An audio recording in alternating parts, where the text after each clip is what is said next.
I recently plugged the graphic novel version of a Japanese light novel called All You Need Is Kill.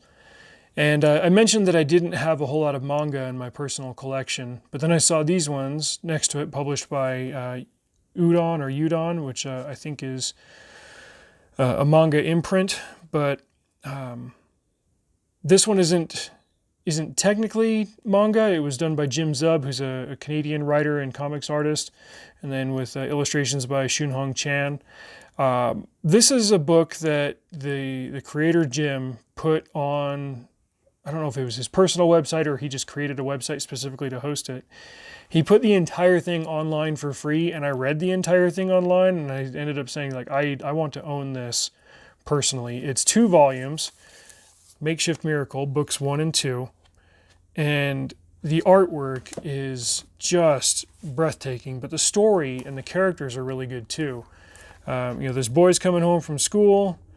Don't know what the heck town it is that he lives in, where he's sitting on this frozen hilltop miles and miles away from anything, and then a meteor lands, and in a very Firefly-esque scene, there is an undressed and strategically smoke-covered girl in the center of it, and he brings her back home and gets her all tidied up, and then there's magic involved.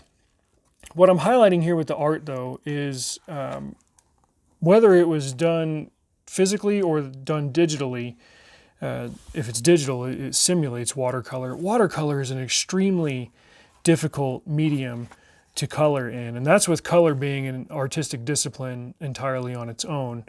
But watercolor is very unforgiving. I suppose some of that would be mitigated by doing it digitally, but when you find really well done watercolor, it is very worthy of praise.